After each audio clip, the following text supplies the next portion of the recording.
Começando pelo contest, então, certo? Primeiro, eu só quero comentar sobre os exercícios que eu não vou falar, na verdade. O primeiro é o G, que é o Mountain Ranges. Eu só não vou comentar muito sobre ele porque já faz tempo que eu fiz, mas ele eu acho que era o mais tranquilo desse contest, certo? Ele é um exercício da final de 2019, da maratona, mas ele é bem tranquilo. Se eu me lembro bem, a gente só tem que encontrar o maior segmento que a gente consegue ir de um ponto para o outro sem subir ou descer mais do que X unidades lá de medida que ele dá na entrada. E a gente basicamente consegue resolver isso de forma gulosa, certo? A gente vai percorrendo nosso vetor. Se eu me lembro bem, eu pré-processo ele antes para ver as distâncias entre os pontos, mas de qualquer forma a gente vai percorrer isso procurando o maior segmento, certo? O maior subarray que a gente consegue percorrer dessa forma, né? Subindo ou descendo no máximo até X unidades. Então ele era bem tranquilo, a solução gulosa passava. O F, por outro lado, esse já era um exercício bem mais difícil, certo? E eu achei que eu teria mais tempo essa semana para dedicar para isso, mas surgiram alguns compromissos de última hora, então eu acabei não tendo muito tempo para dedicar a ele. Depois ele eu não resolvi. Eu dei uma olhada em algumas coisas. Então, só alguns comentários rápidos, né, do que eu vi, então não é 100% de certeza. Mas, embora ele fale muito de grafo, eu acho que a solução final, no final das contas, não vai ter nenhuma implementação direta de grafo. A gente vai usar mais as propriedades matemáticas, então é mais exercício de teoria dos números mesmo. E aí a gente vai procurando algumas garantias, né? Então, ele fala sobre caminho mínimo.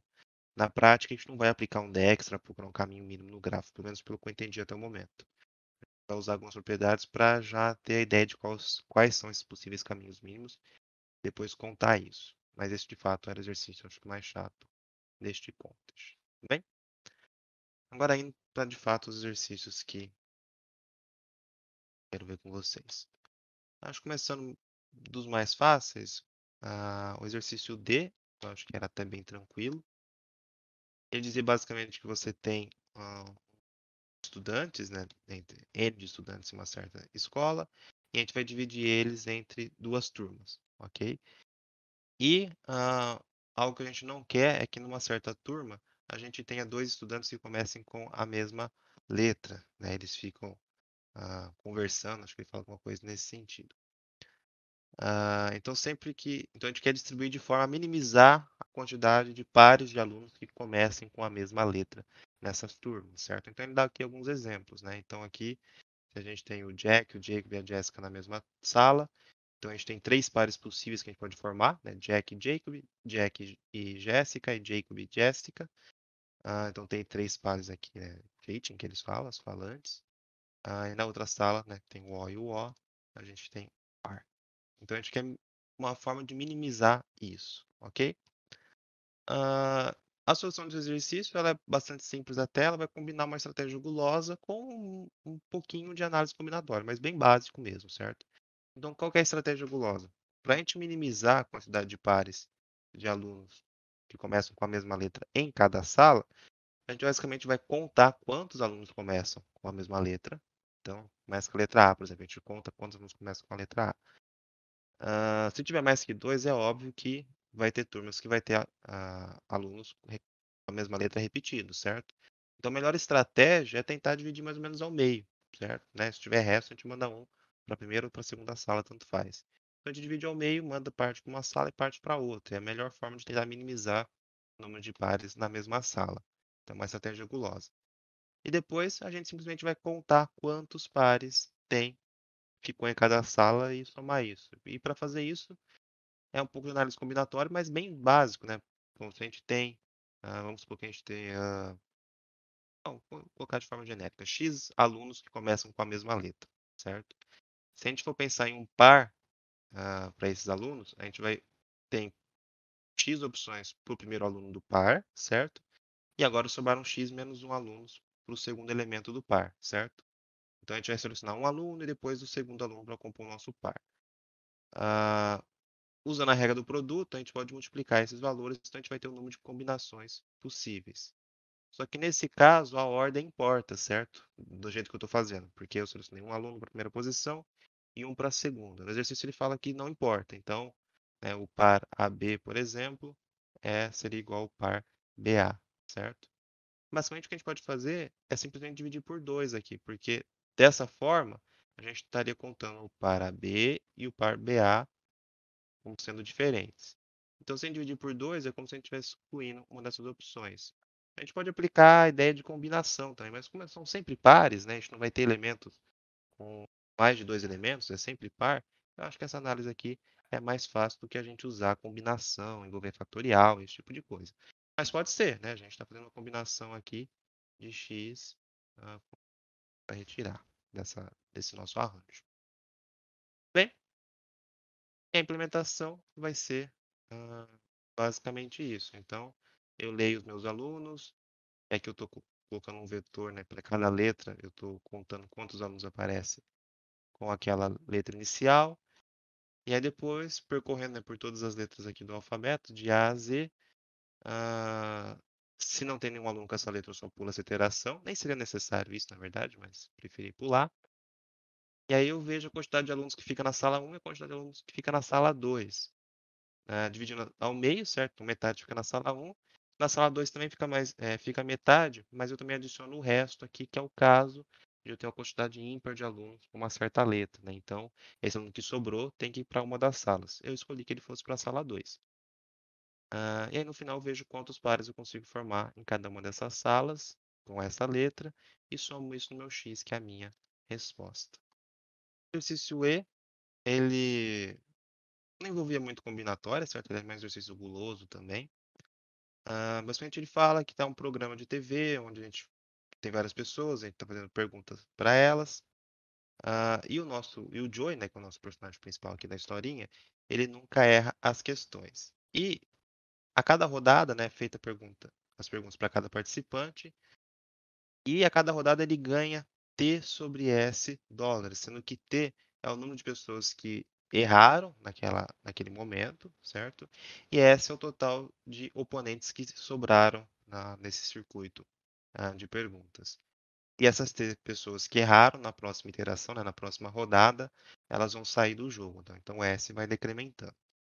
Então, é assim que funciona, né? As pessoas que erram, elas saem do jogo e o Joey ganha esse valor aqui em dólares. E isso continua até que acabe os oponentes, certo? Até que sobre só o Joey. E o que a gente quer saber é o máximo possível que ele pode ganhar nesse jogo, né? Considerando o melhor cenário possível. Aqui é aqueles casos, né? Quando a gente tem estratégia gulosa, é um pouco trabalhoso provar, né? A gente até poderia tentar por que a estratégia gulosa funciona, mas a ideia aqui, talvez vocês percebessem fazendo alguns casos de teste ou algo parecido, é que o melhor cenário é quando só um oponente perde em cada rodada, certo? Então, mesmo que seja um valor pequeno que ele ganhe nesse momento, isso vai prolongar o jogo o máximo possível, e aí, de pouquinho em pouquinho, no final, ele vai ganhar o máximo possível. Até que no final ele sempre vai ganhar $1, né? Quando só restar um oponente. Então a implementação fica muito simples, certo? É só simular essa estratégia gulosa. Então, se eu tenho N competidores, eu vou somando a quantidade que ele vai ganhar em dólares, que é o oponente que perdeu, dividido por I, que é a quantidade de oponentes que ainda tem, né? Que o meu for está indo do final para o começo. Não faz muita diferença, né? Tanto faz a ordem que eu somo. Mas tentando simular bem o jogo, eu começo com N oponentes, e aí eu vou fazendo esse processo até que no final só sobra um oponente. E no final eu mostro o quanto ele vai ganhar nesse cenário. Ah, Exercício A agora. Aqui ele diz que a gente tem uma loja que tem a quantidade infinita de bolinhas de gude, certo? Né? Marbles. E o nosso personagem, desse nome aqui que eu não vou ler, ele quer selecionar N bolinhas de gude e a gente tem K tipos de cores diferentes. E ele quer selecionar pelo menos uma de cada cor, certo? Ele não pode deixar de levar uma cor em específico. Pelo menos uma de cada cor ele tem que levar. E ele quer saber quantas combinações possíveis ele pode escolher para comprar N bolinhas de gude, considerando essas K diferentes cores, certo? Para esse exercício, uma técnica que a gente pode aplicar, que eu não falei na aula passada, mas é porque eu vi mais sobre ela nessa semana mesmo, é a técnica do problema Stars and Bars, ou em português às vezes é traduzido como bola-traço, método bola-traço, em que não é nada muito diferente do que a gente viu semana passada, é meio que um macete para a gente analisar certos casos, certo? Então a gente tem uma situação mais ou menos assim, né? Se a gente fosse pensar matematicamente, vamos pensar que a gente tem três cores, né? A gente tem a quantidade de bolinhas de gude que a gente vai levar da cor A, mais a quantidade de bolinhas de gude da cor B e mais as bolinhas de gude da cor C. Vamos supor que a gente representasse dessa forma.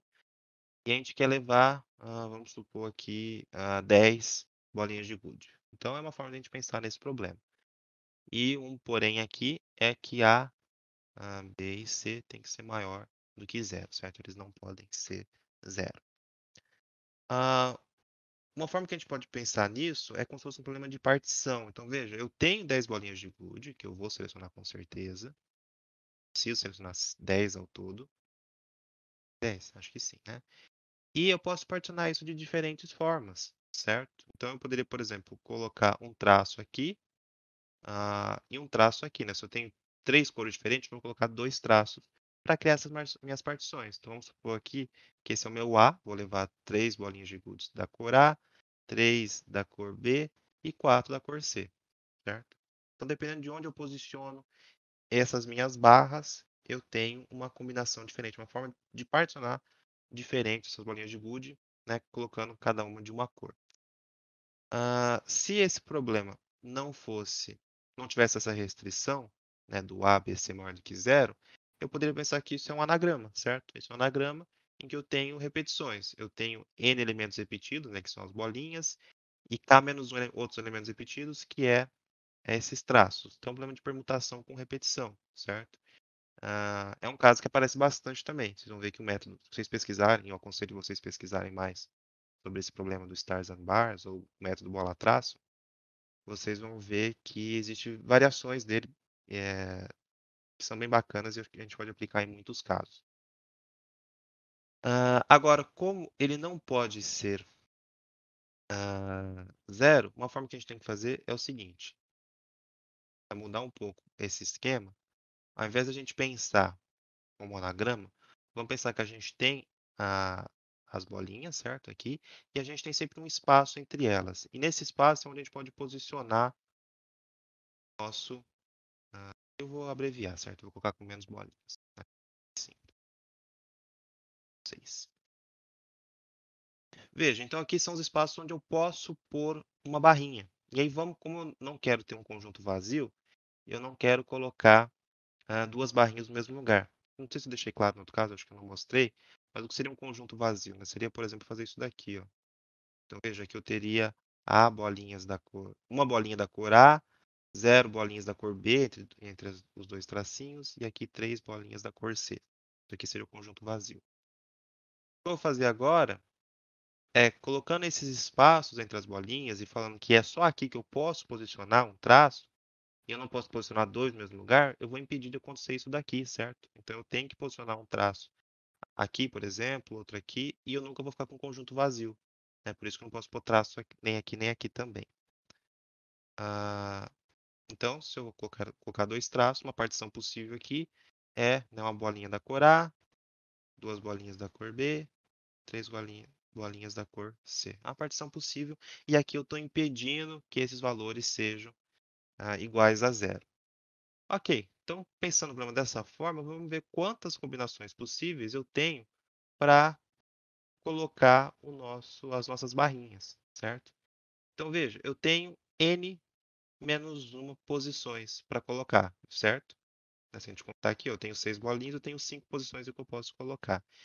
E eu quero colocar k menos uma barrinha, certo? Se eu tenho três cores diferentes, para separar três partições, eu preciso de duas barrinhas. Beleza. E veja, qual que é a ordem dessas barrinhas, não importa. Eu estou sempre pensando que a primeira parte seria a cor A, a parte do meio a cor B e a última parte da cor C. Então a ordem delas não importa. Então isso vira um problema de combinação, certo? Fica dessa forma. Então essa combinatória aqui, né, esse coeficiente binomial, ele nos dá o número de combinações possíveis que eu tenho de posicionar essas barrinhas, considerando que a ordem delas não importa. Bom, vendo no código, acaba sendo bem simples, porque é só implementar isso, certo? No final é só a gente responder esse coeficiente binomial, certo? Então, a parte mais chata desse problema, e veja, cada vez mais vai ficar comum isso em problemas de programação competitiva, a parte mais chata é a análise, certo? É você modelar a sua solução e, por vezes, a implementação vai ser muito simples. Outras vezes vai ser mais trabalhosa, claro, nem sempre a gente consegue fugir disso, mas por vezes vai ser bem simples. Aqui, por garantia, eu não testei se isso era necessário, eu usei a implementação do Thiago Alexandre, que está naquela biblioteca que eu mandei para vocês lá no começo, e está disponível no Moodle, GitHub também, onde ele trabalha com coeficiente binomial, né? Aqui ele está obtendo um só. Aqui não fazia muito sentido eu processar vários, né? Com processão dinâmica, igual a gente viu semana passada, aqui eu quero um só. Mas ele está preparado para lidar com números grandes, né? O fatorial sempre pode ser um problema para a gente. Então, por via das dúvidas, eu usei o método que ele coloca lá, certo? E também não parei muito para pensar no que ele faz. E aí, no final, o meu programa foi só utilizar isso, certo? Vejo quantos casos de teste eu tenho, leio meu N e meu K e respondo o coeficiente binomial de N-1, K-1. O exercício B, ele fala que a gente está decorando uma árvore de Natal e ela tem N níveis e cada nível tem o número de bolinhas correspondente ao nível, certo? Então, se a gente está no nível 3, a gente vai ter 3 bolinhas nessa árvore de Natal. Essas bolinhas a gente tem 3 cores possíveis, aqui as cores já são pré-determinadas, né? Que é vermelho, verde e azul. E a gente decidiu que a gente quer. Bom, aqui ele fala, né, que a gente tem exatamente K bolinhas em cada nível, e a gente não quer que tenha um número diferente de bolinhas em cada nível. Então, por exemplo, aqui no nível 3 dessa árvore, a gente tem 3 bolinhas da cor vermelha. Tudo bem, aqui não tem problema. Agora, se a gente usou outra cor, né? A gente usou o azul junto. Nesse caso, a gente ficou com 2 cores vermelhas e uma azul. Isso aqui não pode, certo? Então, considerando as bolinhas que a gente usou naquele nível, a gente não precisa usar todas, mas considerando as que a gente usou, a gente tem que ter a mesma quantidade de cada cor, certo? Então, essa é a restrição que ele coloca. E a gente quer saber quantas formas a gente tem de decorar essa árvore, considerando um número limitado de bolinhas. Então, ele fala que a gente tem um número pré-determinado de bolinhas e a gente quer saber quantas formas distintas a gente tem de decorar essa árvore, seguindo as restrições que ele deu. Maravilha? Veja, aqui é o tipo de problema em que a gente vai sim utilizar análise combinatória, mas ela por si só não basta.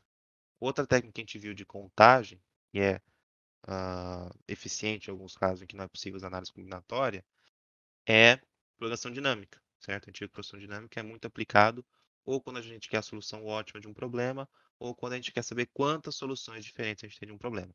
São duas situações comuns para aplicar programação dinâmica. Esse é um caso que vai precisar disso. A gente vai sim usar análise combinatória em uma parte, mas vocês vão ver que, no geral, ele consiste em problema de programação dinâmica. E aí a chave é a gente tentar montar uma recursão para esse nosso problema. Então veja, qual que vai ser a nossa relação de recorrência? É uma possível relação de recorrência. Claro que vocês podem montar diversas, né? Com algumas variações. Vamos pensar que a gente vai começar decorando de baixo para cima, certo? Então a gente começa do maior nível e vai subindo até chegar no primeiro nível. Pensando no caso base primeiro. Primeiro, quais vão ser os nossos parâmetros, né? O nosso estado da minha DP? A gente pode pensar que é o nível que a gente está, certo? Aqui de L, por exemplo. A quantidade de bolinhas vermelhas, a quantidade de bolinhas verdes e a quantidade de bolinhas azuis. Nossa, mas eu tenho um estado aqui com 4, né, dimensões, então vou ter uma matriz com 4 dimensões? Não tem problema. Não, nesse caso não tem problema, porque é pequeno essas dimensões, certo? A gente tem no máximo 10 níveis, no máximo 50, e no máximo 50 bolinhas de cada cor. Então, o tamanho das dimensões não é muito grande. Então, isso não é um problema. Ok, vamos pensar que a gente está no nível 1. Aqui ele começa, acho que do nível 1, certo? Nível 1. Se a gente já chegou no nível 1, é o caso mais simples. A gente vai colocar só uma bolinha, certo? E aí a gente tem 3 possibilidades. Seria colocar ou uma bolinha vermelha, ou uma bolinha verde, ou uma bolinha azul. Se a gente tiver, certo? Então, pode ter zero, pode ter sobrado nada de uma dessas 3 cores. Então, vou pensar aqui, vou escrever de forma bem simples, tá? Se alguém se ficar confuso, vocês me avisem que eu tento mudar. Mas se o L for igual a zero, essa minha DP, eu vou simplificar aqui, né? Não vou ficar escrevendo toda hora, vai ser, o que a gente pode colocar aqui? Vou colocar dessa forma igual eu fiz no programa. Se o R for igual a zero, isso aqui é maior que zero, vai retornar 1, certo? Pensando que retorna um numérico. Então, eu vou somar esses valores, né? Se o R é maior do que zero, se o G é maior do que o zero e se o azul é maior do que zero. Então, se eu tenho as três bolinhas, eu vou ter três possibilidades. Se uma delas já acabou, então eu tiro essa possibilidade. Mas é o caso base, tudo bem? Ah, agora, caso contrário, então aqui eu estou num nível abaixo. Se a gente pensar bem, analisar um pouco melhor o problema, a gente vai ver que a gente tem três possibilidades. A primeira seria encher toda aquele nível com a mesma cor, certo? Eu estou usando uma cor só, então aí não é um problema. Ou eu posso tentar usar duas cores. Se eu usar duas cores, então eu vou ter que ter metade de uma cor e metade da outra. Então, esse é o caso que o nível tem que ser um número divisível por 2. Caso contrário, sempre vai ter uma cor a mais de uma delas. E a terceira possibilidade é usar as três cores. E aí eu vou ter que dividir em 3 esse intervalo e preencher cada terço com uma dessas cores, certo? Como que isso aparece dentro do nosso problema, né? Como que ele está combinado, isso, como que está esse arranjo, na verdade, é uma permutação. Então, aí que vai entrar a análise combinatória. Então, vamos por partes, né? Vamos pensar no caso que eu vou usar uma cor só. O caso que eu vou usar uma cor só é mais simples, certo? Então, vamos pensar aqui, ó, DP. Na verdade, eu vou pensar assim, ó, a gente tem um X. Vou fazer que essa DP é igual ao X, porque tem várias situações que eu vou somar nesse meu valor. Vamos pensar assim a princípio. Então, a primeira possibilidade é usar uma cor só. Então, eu posso usar só o vermelho, e aí eu tenho a quantidade de possibilidades fazendo isso, que é chamar DP para o nível anterior, certo? Recursivamente. E aí, se eu usei só o vermelho, eu tenho que subtrair L daqui. Lembra? O nível é justamente a quantidade de bolinhas que eu estou usando naquele trecho da árvore. Então, eu tenho que descontar esse valor de bolinhas. E o verde e o azul não mudam. Bem? Então, aqui eu descontei esse número de bolinhas. Se isso não existir, a gente tem que ter uma forma de pensar nisso. Ou a gente pensa em outro caso base, né, onde uma das cores fica negativa, a gente pensa que isso é um caso inválido. Ou a gente coloca um if para impedir isso, certo? Não importa. Mas a questão é que eu vou usar aqui com L bolinhas da cor vermelha. Ou posso fazer a mesma coisa para usar a cor verde. Ou a mesma coisa para o azul, certo? Então fica implícito aqui. Só não tem muito espaço. Se ficar confuso, vocês me avisem, tá? Que eu ficar melhor. Agora, outra possibilidade é se o nível for divisível por 2, certo? Então, eu consigo usar duas cores aqui, metade de cada. Então, pensa, né? Vamos supor que eu estou usando no nível 4, então eu posso usar, por exemplo, duas bolinhas vermelhas, depois duas verdes, ou né, vermelho, verde, vermelho, verde. Então, veja, eu tenho vários arranjos possíveis usando só as cores vermelho e verde, por exemplo. Eu sempre vou ter que usar duas vermelhas, duas verdes nesse caso, mas eu posso permutar isso como eu quiser. Então, esse é um problema de permutação, né? Um anagrama, na verdade, com repetições. Eu tenho quantas repetições possíveis? O número do nível, certo? Eu tenho 4 L elementos, no caso aqui 4, pelo número de repetições. No caso, a gente sabe que as repetições é sempre a metade de L, né? Porque a gente tem a mesma quantidade de elementos de cada bolinha que eu escolhi. Então, o que eu vou somar aqui no meu x? Vamos supor que eu estou usando as cores vermelha e verde. Eu vou somar essa quantidade de permutações possíveis vezes quantas possibilidades eu tenho, chamando recursivamente para o nível anterior. Então, essas combinações que eu tenho possível para esse nível. Caso bolinhas que restam, eu vou decorar de diferentes formas também o meu nível, os níveis superiores. Então, eu vou ter que multiplicar, usar a regra do produto, né? Então, nesse nível, eu tenho esse número de formas de colorir, né, de decorar esse nível usando duas cores específicas. E aí eu tenho que multiplicar isso por quantas formas eu tenho agora de combinar o restante, de decorar o restante da árvore, né, o que está para cima.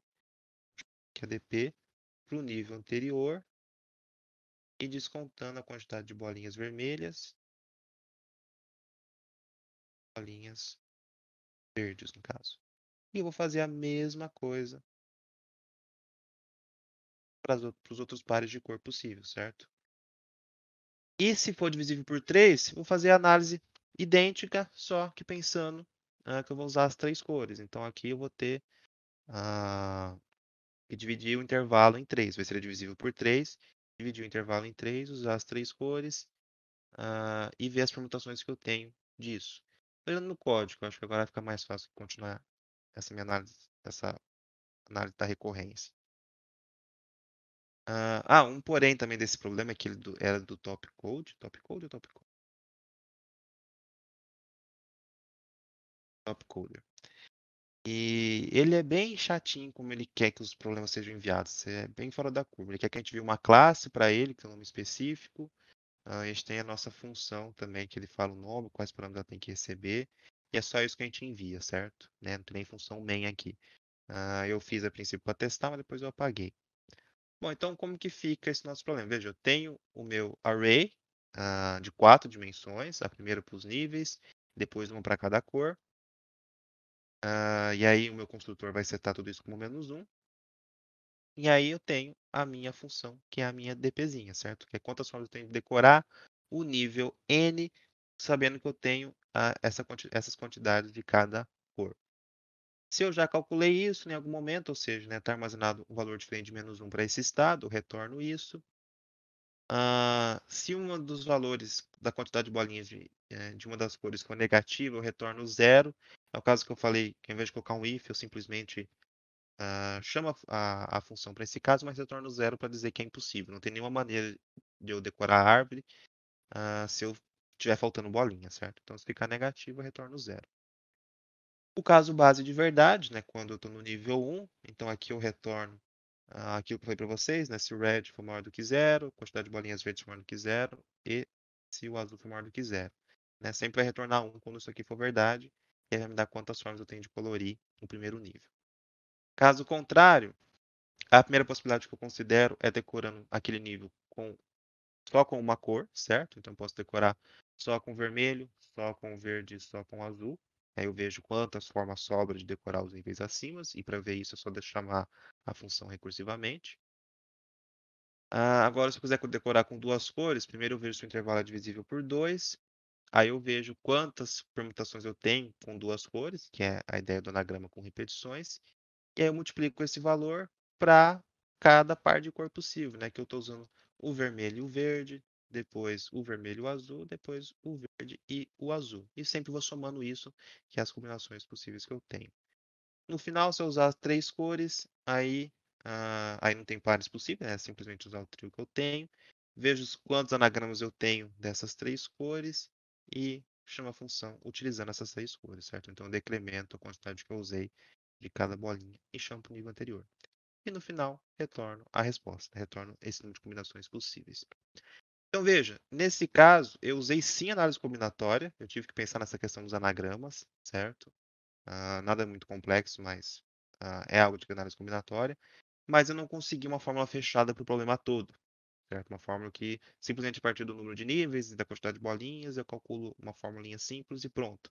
Não, eu tive que fazer uma busca exaustiva, só que nesse caso usando programação dinâmica para melhorar a minha eficiência e a análise combinatória para melhorar mais ainda, né? Eu não preciso realmente testar todas as possíveis permutações de bolinhas. Eu sei que existe essa quantidade a partir das minhas seleções, então eu já consigo pular essa parte da busca.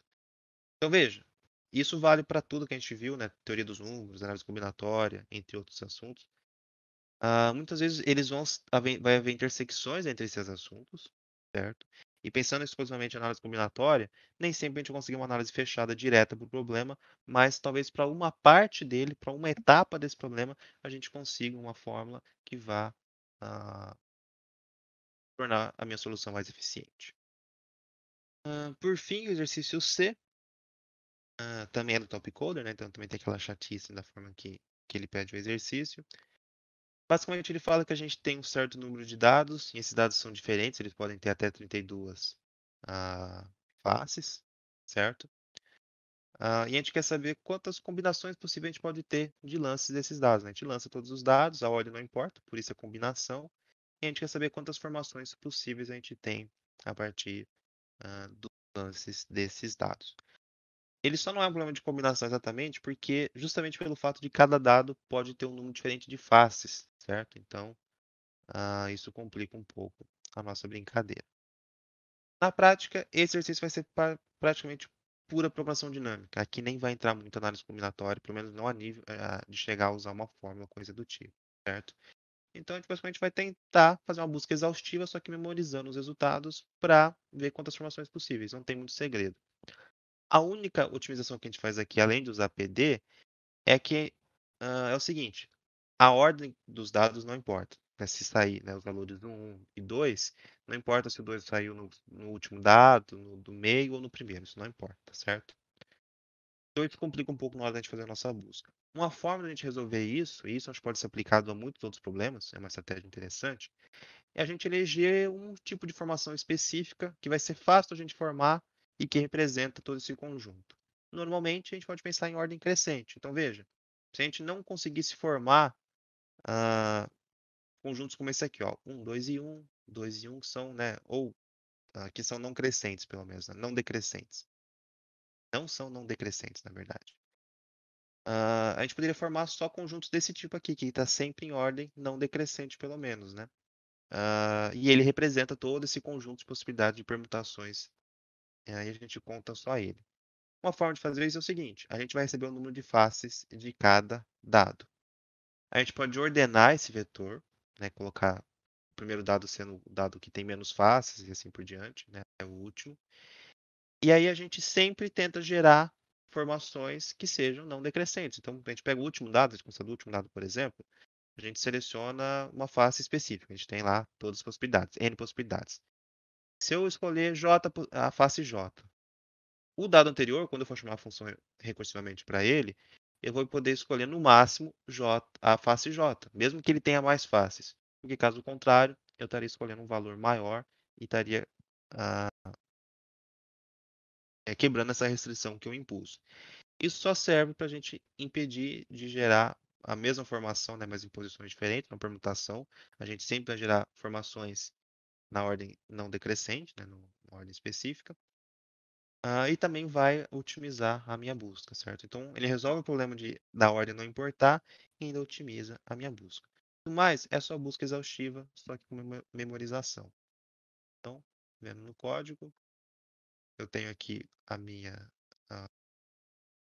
meu array, certo? Onde eu vou armazenar as respostas. A primeira dimensão é o dado que eu estou lançando e a segunda dimensão é qual face eu escolhi daquele dado, porque isso interfere nas opções dos dados anteriores, por causa dessa condição que eu imponho, certo? Na função que ele pede, eu vou inicializar minha DP, certo? Então eu vejo quantos dados eu tenho, ordeno isso, começo a minha DP tudo como -1, seto todos esses valores.